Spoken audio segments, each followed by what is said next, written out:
বহুল আলোচিত ২১শে আগস্ট গ্রেনেড হামলা মামলার যাবজ্জীবন কারাদণ্ডপ্রাপ্ত তারেক রহমান ও মৃত্যুদণ্ডপ্রাপ্ত সাবেক স্বরাষ্ট্র প্রতিমন্ত্রী লুৎফুজ্জামান বাবর সহ সব আসামিকে খালাস করেছেন হাইকোর্ট। বিচারিক আদালতের রায় বাতিল করে রোববার বিচারপতি AKM আসাদুজ্জামান ও বিচারপতি সৈয়দ এনায়েত হোসেনের হাইকোর্ট বেঞ্চের রায় ঘোষণা করেন।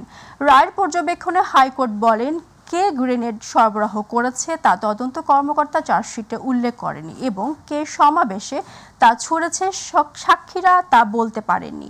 ২০১৮ সালের ১০ ডিসেম্বর ২১শে আগস্ট গ্রেনেড হামলা মামলা ও হত্যা মামলায় সাবেক স্বরাষ্ট্র প্রতিমন্ত্রী লুৎফুজ্জামান বাবর, সাবেক উপমন্ত্রী আব্দুস সালাম পিন্টু সহ ১৯ জনকে ফাঁসি এবং বিএনপির senior vice chairman Tarique Rahman, Begum Khaleda জিয়ার রাজনৈতিক সচিব হরিশ চৌধুরী, বিএনপি নেতা কাজী শাহ মোয়াজ্জেম হোসেন কায়কোবাদ সহ ১৯ জনকে যাবজ্জীবন কারাদণ্ড দেন বিচারিক আদালত। পরে ওই বছরের ২৭ নভেম্বর বিচারিক আদালতের রায় প্রয়োজনীয় নথিসহ হাইকোর্টের ডেথ রেফারেন্স শাখায় এসে পৌঁছায়। তত্ত্বাবধায়ক সরকার ব্যবস্থা বাতিল সংক্রান্ত সংবিধানের 'ত্রয়োদশ সংশোধনী বাতিলের রায়ের বিরুদ্ধে দায়ের করা পৃথক ৩ রিভিউ আবেদনের শুনানির জন্য আগামী ১৯ জানুয়ারির দিন ধার্য করেছে আপিল বিভাগ। রোববার সকালে প্রধান বিচারপতি সৈয়দ রেফাত আহমেদের নেতৃত্বে ৬ বিচারপতির আপিল বিভাগ দিন ধার্য করেন। বিএনপি ও জামায়াতের আইনজীবীর আবেদনের পরিপ্রেক্ষিতে আদালত শুনানির দিন পিছিয়ে দেন। অ্যাডভোকেট মোহাম্মদ শিশির মনির বিষয়টি নিশ্চিত করেছেন। তত্ত্বাবধায়ক সরকার ফিরিয়ে আনতে ৩টি পৃথক রিভিউ আবেদন দায়ের করেন বিএনপি মহাসচিব মির্জা ফখরুল ইসলাম আলমগীর, জামায়াত ইসলামীর সেক্রেটারি জেনারেল অধ্যাপক মিয়া গোলাম পরোয়ার ও সুজনের সম্পাদক ডক্টর বদিউল আলম মজুমদার। গত ২৩ অক্টোবর জামায়াতের সেক্রেটারি জেনারেল মিয়া গোলাম পরোয়ার আপিল বিভাগে রিভিউ আবেদন দায়ের করেন। এদিকে গত আগস্ট মাসে সুজন সম্পাদক ডক্টর বদিউল আলম মজুমদার পৃথক রিভিউ আবেদন দায়ের করেন।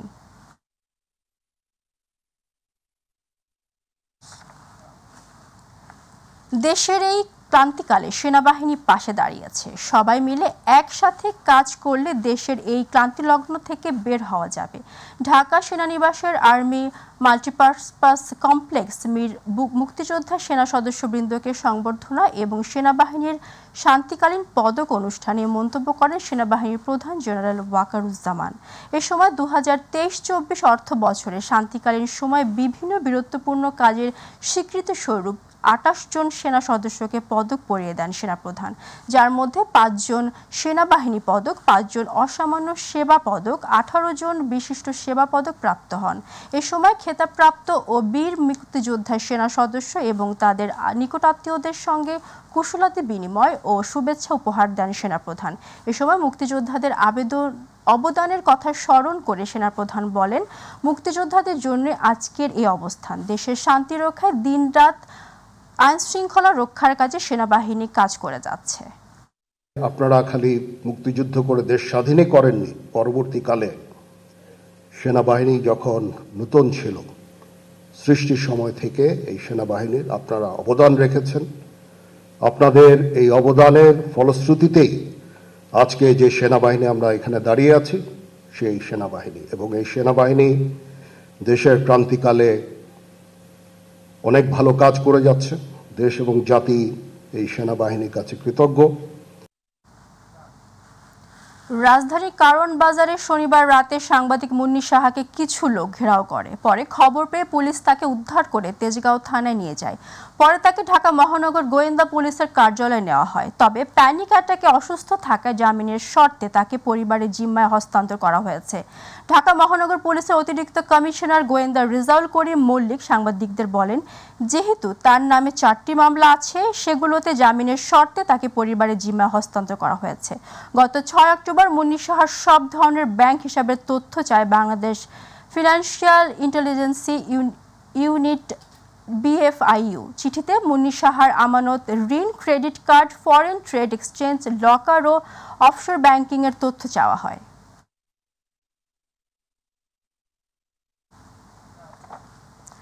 মধ্য অগ্রণী শীতের হিমেল হাওয়ায় কাঁপছে দেশের উত্তরাঞ্চল। পঞ্চগড়ে ২ দিন ধরে ১০ ডিগ্রির ঘরে রয়েছে তাপমাত্রা। এই তাপমাত্রা ও হিমেল হাওয়ায় কাঁপছে হিমালয় কন্যা। রবিবার সকাল ৯টায় ১০.৫ ডিগ্রি সেলসিয়াস তাপমাত্রা রেকর্ড করেছে জেলার প্রথম শ্রেণীর তেঁতুলিয়া আবহাওয়া পর্যবেক্ষাগার কার্যালয়। গতকাল 30 নভেম্বর তাপমাত্রা রেকর্ড হয়েছিল 10.4 ডিগ্রি সেলসিয়াস। ঝলমলে রোদ নিয়ে জেগে উঠেছে ভোরের সূর্য।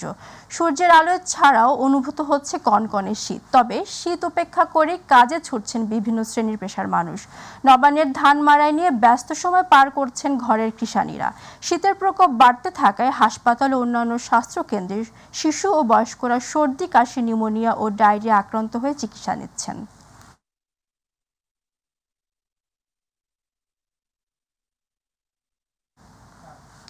দর্শক, উত্তরাঞ্চলের শীতের পরিস্থিতি জানতে রংপুর থেকে যুক্ত হচ্ছে প্রতিনিধি মাহমুদুল হাসান। মাহমুদুল, শীতের প্রকোপ কেমন দেখছেন আমাদেরকে জানাবেন। জি মারজানা, যেমনটা বলছিলেন যে আপনাকে জানিয়ে রাখি যে গতকালকে রংপুর আবহাওয়া অফিস যে সর্বোত্তরের যে জেলা পঞ্চগড়ে কিন্তু দেশের যে সর্বনিম্ন তাপমাত্রা কিন্তু সেখানে রেকর্ড করা হয়েছিল। সেখানে 10 ডিগ্রির ঘরে কিন্তু তাপমাত্রা নেমে এসেছিল। এই কারণে কিন্তু আমরা দেখেছি যে উত্তরাঞ্চলে বেশ কদিন ধরে কিন্তু যে শীতের তীব্রতা ধীরে ধীরে কিন্তু বাড়তে শুরু করেছে। এই কারণে কিন্তু সাধারণ মানুষ, বিশেষ করে যারা কর্মজীবী মানুষ, এই শীত আসলে কিন্তু উত্তরাঞ্চলের মানুষের কিন্তু একেবারে কর্মহীন হয়ে পড়ে। এবং বিশেষ করে জানিয়ে রাখি যে আজকে রংপুর আবহাওয়া অফিস যে তাপমাত্রা নির্ধারণ করেছে ঠাকুরগাঁয়ে, সেখানে 11.5 ডিগ্রি সেলসিয়াস। তবে আবহাওয়া অফিস যেটি বলছেন যে আগামী 5-6 দিন অর্থাৎ এ সপ্তাহ পরে কিন্তু আরও যে শীতের তীব্রতা সেটি বাড়তে পারে এমনটাই বলছেন। তবে সব মিলিয়ে যদি বলি যে রংপুরে যখনই এই যে শীতের তীব্রতা বাড়ে তখনই কিন্তু যে বিশেষ করে যে চরাঞ্চলে যে নিম্নাঞ্চলগুলোতে যে বসবাসকারীরা তারা কিন্তু আসলে গরম কাপড়ের যে অভাব সেটি কিন্তু তারা অনুভব করে। এই কারণে কিন্তু তারা যেটি বলছেন যে সরকারি উদ্যোগে কিন্তু তাদের যে গরম কাপড় সেটি যেন খুব দ্রুত সময়ের মধ্যে নিয়ে যেন তাদের পাশে দাঁড়ানো হয় এমনটাই কিন্তু বলছেন। এবং বিশেষ করে জানিয়ে রাখি যে এই সময়টা শীতকালীন সময়, এই সময়টা কিন্তু অনেক চাষি কিন্তু, বিশেষ করে আমি যে জায়গাটিতে রয়েছি এটি রংপুরের একেবারে প্রত্যন্ত অঞ্চল। এখানে বিপ্লব কুমার সরকার নামে একজন চাষি, তিনি কিন্তু একেবারেই যে তার ফুলকপি তিনি কিন্তু আসলে অনেক স্বপ্ন নিয়ে কিন্তু তিনি রোপণ করেছেন এবং সেটি হয়তো আর কিছুদিন পরে কিন্তু তিনি বাজারজাত করবেন। তবে বাজারে যে এখন পর্যন্ত যে সবজির দাম, অনেক সবজি কিন্তু এখনও নাগালের বাইরে, বিশেষ করে আলুর বাজার কিন্তু এখনও নাগালের বাইরে রয়েছে। তবে শীতকালীন যেহেতু এই উত্তরাঞ্চলের মানুষ কিন্তু যে নানা ধরনের সবজি থেকে শুরু করে অন্যান্য যে সবজি তারা কিন্তু উৎপাদিত ফসল সেগুলো কিন্তু ঢাকা সহ দেশের নানা প্রান্তে চলে যায়।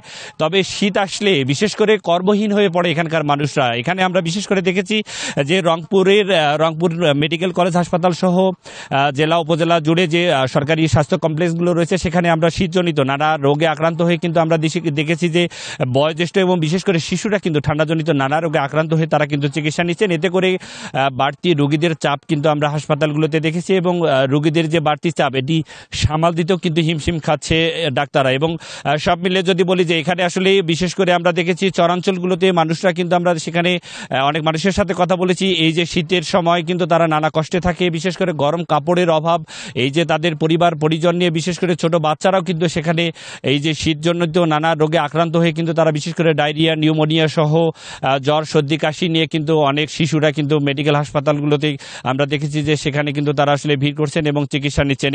এই যে শীত আসলে তাদের যে গরম নিবারণ অর্থাৎ ঠান্ডা নিবারণের জন্য যে গরম কাপড় সেটি কিন্তু পর্যাপ্ত কাপড়ের পরিমাণ কিন্তু আসলে প্রত্যেকবার আমরা গত শীতেও দেখেছি যে রংপুরের যে পরিমাণ চাহিদা থাকে সেটি কিন্তু আসলে সরবরাহ না করা হলে কিন্তু আসলে এখানকার মানুষজন অতি কষ্টে থাকবে এবং বিশেষ করে কর্মহীন হয়ে পড়বে এখানকার মানুষজন। তবে মারজানা, সব মিলে বলি যে রংপুরে ধীরে ধীরে যে শীতের তীব্রতা, শীতের যে দাপট সেটি কিন্তু পড়তে শুরু করেছে। এই কারণে সাধারণ মানুষরা কিন্তু শঙ্কায় আছে, এই যে শীত নিবারণের যে গরম কাপড়ের অভাব সেটি কিন্তু আসলে অভাব অনুভব করছে। এমনটাই ছিল মারজানা রংপুর থেকে আজকের শীতের সর্বশেষ পরিস্থিতি। মাহমুদুল, আপনাকে ধন্যবাদ। ছাত্র জনতার অভ্যুত্থানের পর নতুন বাংলাদেশে এসেছে বিজয়ের মাস ডিসেম্বর। 53 বছর আগে 1971 সালের এই ডিসেম্বরে বাঙালির 9 মাসের রক্তক্ষয়ী মুক্তি সংগ্রামের চূড়ান্ত বিজয় অর্জিত হয়। 30 লাখ শহীদ আর 2 লাখ মা বোনের সম্ভ্রম হানির বিনিময়ে অর্জিত স্বাধীনতা রক্ষার শপথ নিয়ে মাসটি নানান অনুষ্ঠানের মধ্য দিয়ে উদযাপন করা হবে।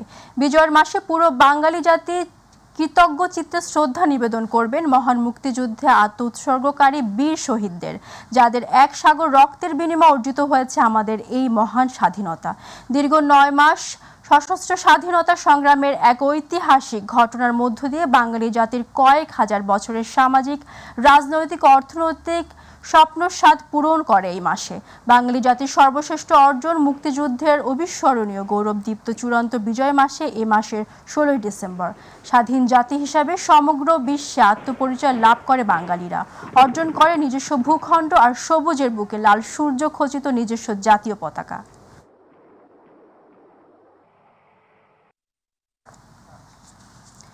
যুক্তরাজ্যে বিলাসবহুল ফ্ল্যাট থেকে শুরু করে অট্টালিকার মালিক হয়েছেন ক্ষমতাচ্যুত প্রধানমন্ত্রী শেখ হাসিনার ঘনিষ্ঠরা। এই তালিকায় রয়েছে সাবেক প্রধানমন্ত্রীর বেসরকারি শিল্প ও বিনিয়োগ বিষয়ক উপদেষ্টা সালমান এফ রহমান, বসুন্ধরা গ্রুপের চেয়ারম্যান আহমেদ আকবর সোবাহান, সাবেক ভূমিমন্ত্রী সাইফুজ্জামান চৌধুরী, নাসা গ্রুপের চেয়ারম্যান নজরুল ইসলাম মজুমদার এবং তাদের পরিবারের সদস্যরা।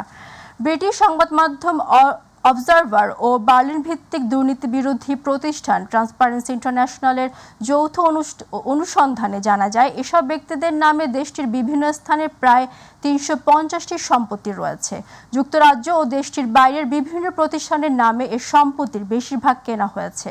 শনিবার যুক্তরাজ্যের সংবাদ মাধ্যম দ্য গার্ডিয়ান এক অনুসন্ধানের প্রতিবেদনে তথ্য প্রকাশ করেছে। এর আগে 2022 সালে খবর বেরিয়েছিল লন্ডনের শাইনের একটি বাড়িতে বিনা ভাড়ায় থাকতেন শেখ হাসিনার বোন শেখ রেহানা।